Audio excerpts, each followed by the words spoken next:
Kita berharap Jawa Timur, Probolinggo ini aman, berkah, mawaddah warahmah, selama pembegal-pembegal nasab dan orang-orang Syiah tidak diberi izin di Jawa Timur ini, saudara-saudara.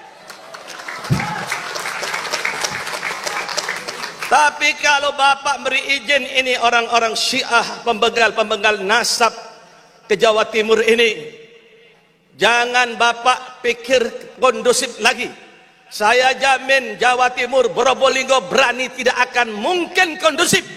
Pasti akan terjadi konflik karena mereka menaburkan fitnah kepada para habaib, karena mereka menaburkan kebencian kepada para habaib. Kita akan menggunakan people power, yaitu kekuatan masyarakat.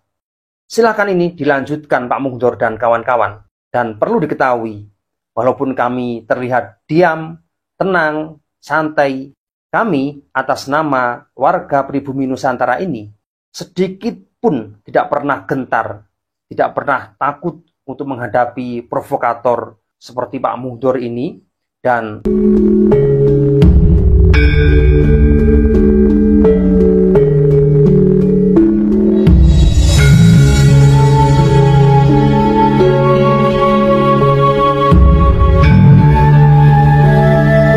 Habib Hussein bin Hadi Al-Hamid Al-Husaini tidak mendapatkan makam ini secara instan, tidak.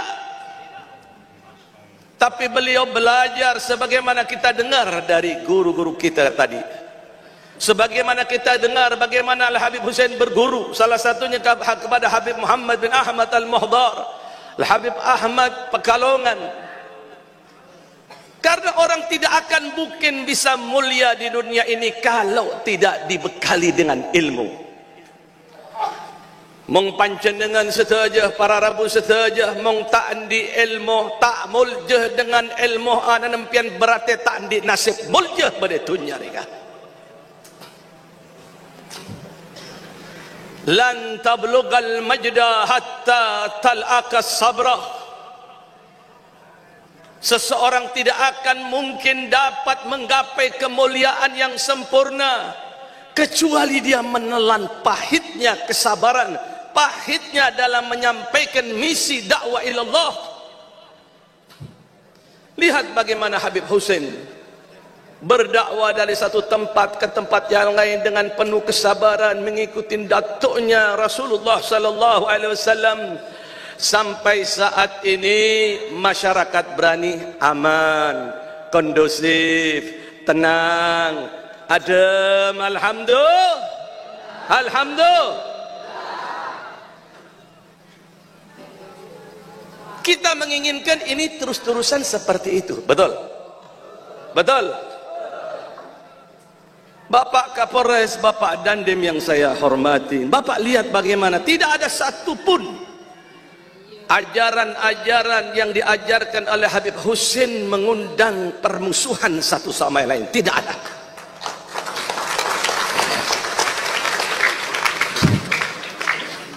Tidak ada satupun ajaran-ajaran dari Habib Hussein mengajarkan dendam, mengajarkan kebencian satu sama yang lain, tidak ada. Habib Hussein memaafkan orang-orang yang mendoliminya. Habib Hussein mendoakan kepada orang-orang yang mendoliminya.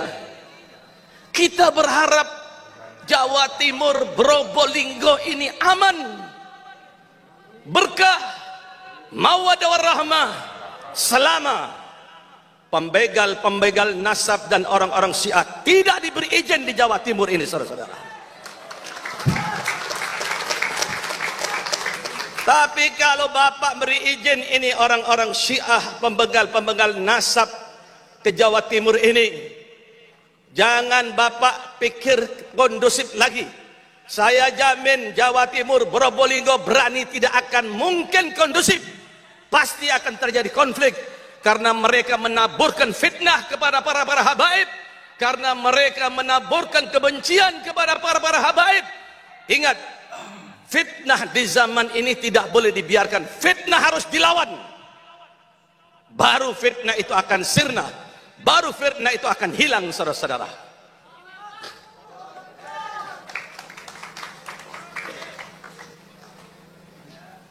Mereka pembenci para habaib, memutuskan tariqah sada ala Ba'alwi, keturunan Ba'alwi. Dari mana referensi kitab tesis mereka itu?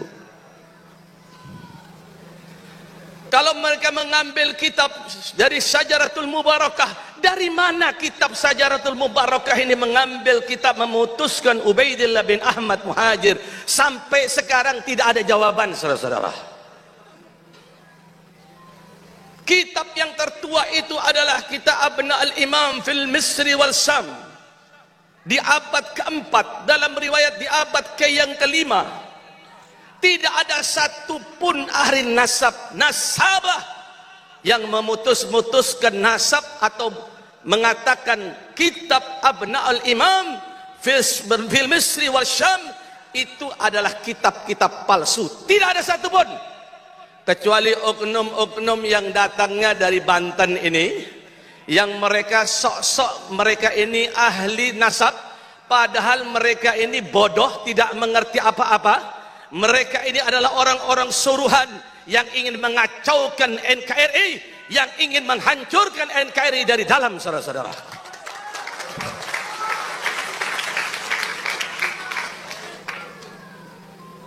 Mereka punya kitab-kitab, semuanya kitab-kitabnya Wahabi.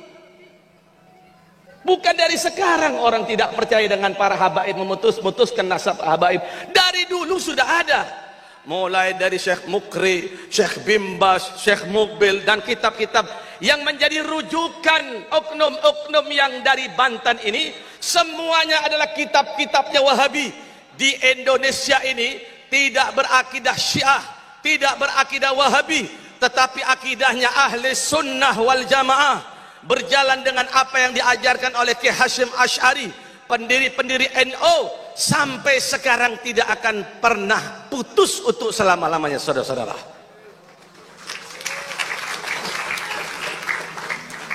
Maka dari itu, biografi Habib Husin bin Hadi Al-Hamid dihidupkan untuk menggugah kita, untuk menyatukan hati kita dengan perjalanan beliau yang penuh dengan berkah.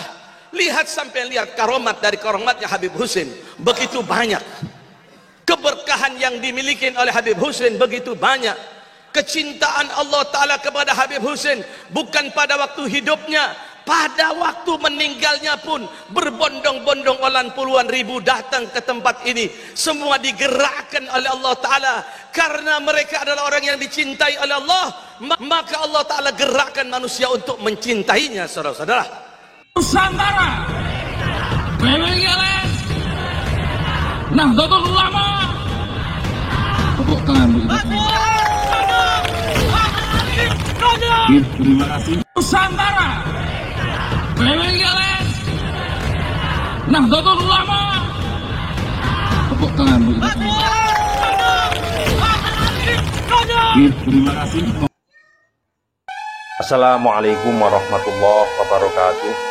Saudaraku sekalian, setelah munculnya hasil penelitian nasab Ba'alawi yang melibatkan 3 disiplin ilmu, yaitu ilmu kajian nasab, ilmu filologi, dan ilmu biologi, yaitu melalui tes DNA, memutuskan dan menetapkan bahwa Ba'alawi bukanlah keturunan Rasulullah Shallallahu Alaihi Wasallam, melainkan mereka adalah cucu atau keturunan dari Habib Ubaidillah.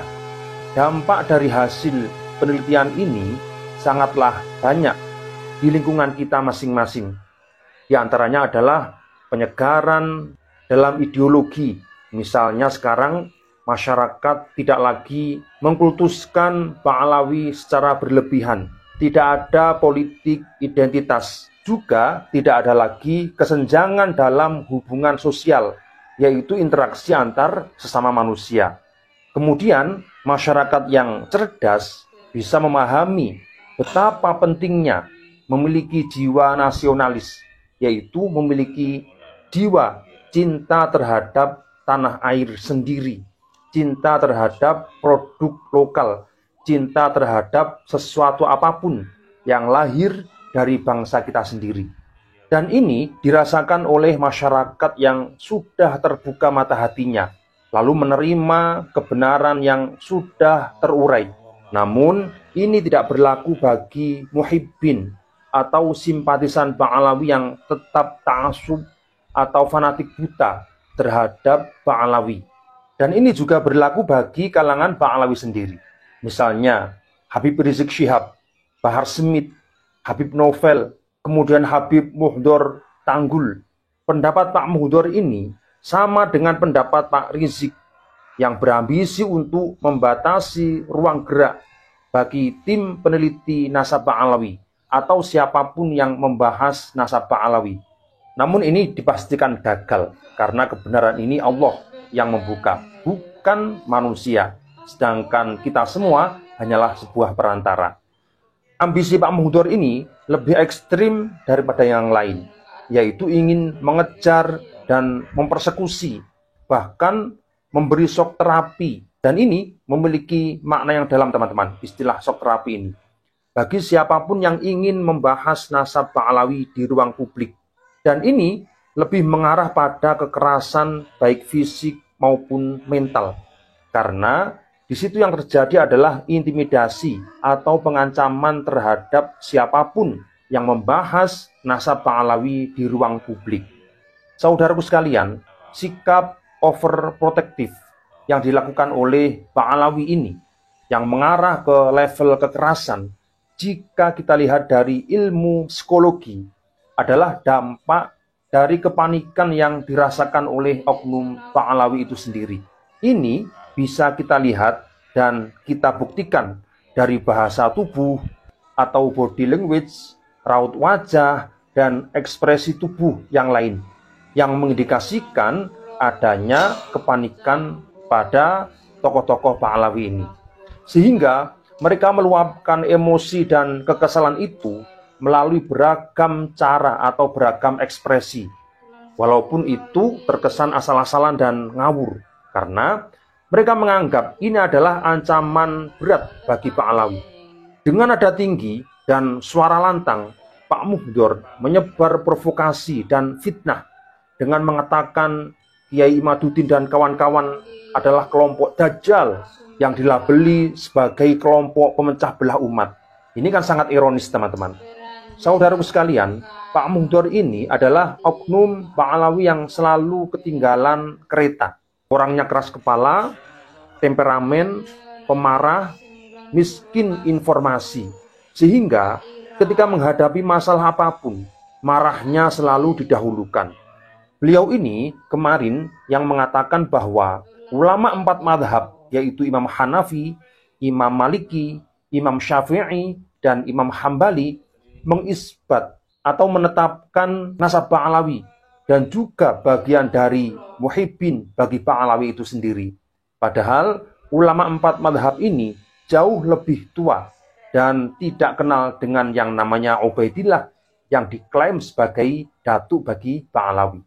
Ini sangat memalukan dan menjijikkan karena demi gila hormat mereka ngarang cerita bahwa orang-orang besar selalu cinta dengan Ba'alawi, selalu cinta dengan mereka. Lalu Pak Muhdor juga berorasi dengan penuh percaya diri bahwa dia sudah menemukan kitab abad keempat, yaitu kitab karya Ibnu Toba yang bernama kitab Abnaul Imam. Padahal sejak awal penelitian, kitab ini bagian dari objek yang diteliti. Dan ternyata kitab ini adalah kitab palsu yang tidak bisa dijadikan rujukan dalam berbagai hal, khususnya berkaitan dengan penetapan nasab Ba'alawi yang diklaim oleh Pak Muhdor itu. Saudaraku sekalian, beginilah jadinya jika menghormati seseorang secara berlebihan. Pak Muhdor ini, mulai dari ayah dan kakeknya, terutama Habib Solih, sangat diagungkan oleh masyarakat pada zamannya, membuat keluarganya atau anak cucunya lupa daratan, yaitu terbuai dengan penghormatan-penghormatan yang mereka terima dari masyarakat. Termasuk Pak Muhdor ini adalah cucu dari Habib Soleh. Dia mengira saat ini masih laku jualan nasab leluhurnya, padahal sama sekali tidak. Saat ini masyarakat sudah muak dengan perilaku Ba'alawi. Demi bertahan hidup, harus rela menjadi penipu dengan memalsukan nasab Rasulullah Shallallahu Alaihi Wasallam yang diakui sebagai datuk bagi Pak Alawi. Padahal semuanya zong, semuanya kosong. Pak Muhdor juga bertanya, apa salah para habaib sehingga masyarakat begitu benci dan muncul penelitian nasab, juga penelitian sejarah yang sudah dibelokkan oleh kalangan Pak Alawi. Nah, perlu diketahui inilah fakta mengapa penelitian ini dilakukan dan mengapa masyarakat banyak yang benci dengan Pak Alawi saat ini. Pertama, Robiutoh Alawiyah menyatakan bahwa keturunan Wali Songo tidak ada. Yang kedua, secara kajian ilmiah, Pak Alawi bukanlah zuriyah Rasulullah Shallallahu Alaihi Wasallam dan mereka tetap ngotot dan memaksakan diri bahwa dirinya adalah keturunan Rasulullah tanpa bukti yang kuat, tanpa bukti yang jelas. Dan juga mereka menolak tes DNA karena takut diketahui oleh masyarakat hasil dari tes DNA bahwa mereka adalah keturunan Yahudi Ashkenazi atau Yahudi Al-Khazar. Kemudian yang ketiga, ditemukan penyelewengan sejarah yang dilakukan oleh Pak Alawi. Lalu kemudian pembelokan sejarah Jamaiyah Thorekoh Ahlussunnah wal Jamaah oleh kalangan Habib, yaitu Jatman. Ini juga terjadi pembelokan sejarah dari sejarah asalnya. Lalu berikutnya adanya pembelokan sejarah NU atau sejarah Nahdlatul Ulama. Bahkan sejarah palsu ini juga dipublikasikan baik di media sosial maupun melalui buku-buku. Kemudian munculnya permasalahan-permasalahan di luar kajian nasab, yaitu penghinaan terhadap kiai-kiai Nusantara, penghinaan kepada masyarakat pribumi Nusantara, kemudian munculnya kesombongan dari para habaib ini, lalu adanya pemalakan dan pengambilan harta secara paksa, pengambilan istri orang lain oleh kalangan habib, dan ini semuanya ada buktinya. Ini semuanya adalah fakta, bukan hanya framing atau hanya isu semata. Hal inilah yang memantik permasalahan Habib ini semakin besar, dan jika dibiarkan maka akan berbahaya bagi keberlangsungan hidup di tanah air tercinta ini, baik secara keorganisasian, secara keberagamaan, maupun secara sosial kebangsaan. Maka kita sepakat untuk membahas ini secara publik. Tapi Pak Muhdor ini dan gerombolannya ingin melakukan shock terapi, ingin mempersekusi, padahal ini adalah kata lain dari intimidasi atau pengancaman. Perlu diketahui bahwa menyampaikan pendapat di ruang publik ini dilindungi oleh Undang-Undang Dasar 1945. Apalagi yang kita bahas ini adalah fakta ilmiah dan fakta sejarah.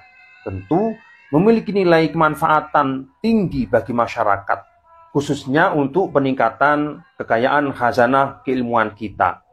Dan ini diatur dan tertuang dalam pasal 28 Undang-Undang Dasar 1945 yang berbunyi kemerdekaan berserikat dan berkumpul, mengeluarkan pikiran dengan lisan dan tulisan dan sebagainya ditetapkan dengan undang-undang. Ini bunyi daripada undang-undang yang mengatur dan melindungi kita ketika kita mengutarakan pendapat, baik melalui lisan, misalkan lewat video seperti ini, atau melalui tulisan atau karya, semuanya terlindungi oleh undang-undang tersebut. Nah, melihat pasal ini, maka siapapun tidak punya hak untuk melarang, mengintervensi, dan menghalang-halangi kajian ilmiah berkaitan dengan nasab Pak Alawi ini. Lalu mengapa Pak Muhdor menghalang-halangi dengan mengerahkan massa, mengerahkan gerombolannya, yang mana gerombolan itu diduga adalah mantan gerombolan FPI yang sudah dibubarkan atau bagian dari organisasi terlarang di Indonesia. Lalu kemudian mereka mengancam akan mengejar siapapun yang membahas nasab Pak Alawi. Perhatikan teman-teman, Pak Muhdor ini bisa terkena pasal berlapis jika dia tidak bertaubat. Kemarin dia berkuar-kuar Jika keamanan tidak bisa menghentikan ini, maka kami akan bergerak sendiri. Padahal keamanan ini yang bertanggung jawab seluruhnya di masyarakat. Lalu mereka akan melangkah lebih jauh, melebihi daripada keamanan. Maka ini akan berbahaya bagi Pak Mugdor dan kawan-kawan. Berhati-hatilah. Nah, Pak Mugdor akan terkena pasal berlapis, di antaranya yaitu pertama, pasal intimidasi, yaitu tindakan yang dilakukan seseorang atau sekelompok orang untuk menakut-nakuti atau mengancam orang lain dengan tujuan memaksa atau mempengaruhi. Ini sudah diatur dalam pasal 335 KUHP, Undang-Undang Dasar Nomor 1 Tahun 1946. Dan ini pelakunya akan dipidana penjara, yaitu 1 tahun 4 bulan atau denda Rp4.500. Kemudian pasal yang kedua, yaitu pasal pengeroyokan, yaitu siapapun dengan terang-terangan atau di muka umum dan dengan tenaga bersama melakukan kekerasan terhadap orang atau barang, maka dia dipidana penjara paling lama 5 tahun atau denda paling banyak Rp200 juta. Jika mengakibatkan luka, maka dipidana penjara paling lama 7 tahun atau denda 200 juta.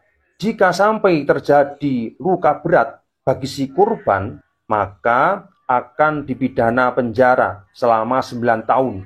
Dan jika sampai terjadi korban jiwa, maka pelakunya akan dipenjara selama 12 tahun. Saudaraku sekalian, itulah pasal yang sudah menunggu Pak Mugdor dan gerombolannya. Jika tetap memaksakan diri untuk melakukan arogansi, intimidasi, dan pengeroyokan, maka bisa dijerat melalui jalur hukum. Namun, jika tidak bisa melalui jalur hukum, maka kita akan menggunakan people power, yaitu kekuatan masyarakat. Silakan ini dilanjutkan Pak Mugdor dan kawan-kawan. Dan perlu diketahui, walaupun kami terlihat diam, tenang, santai, kami atas nama warga pribumi Nusantara ini sedikit pun tidak pernah gentar, tidak pernah takut untuk menghadapi provokator seperti Pak Mugdor ini dan kalangan Pak Alawi yang lain. Kami menahan diri karena kami tidak akan mau bentrok dengan saudara kita sendiri. Sehingga apa? Kita memilih untuk diam, memilih untuk mengalah sementara waktu. Sekian.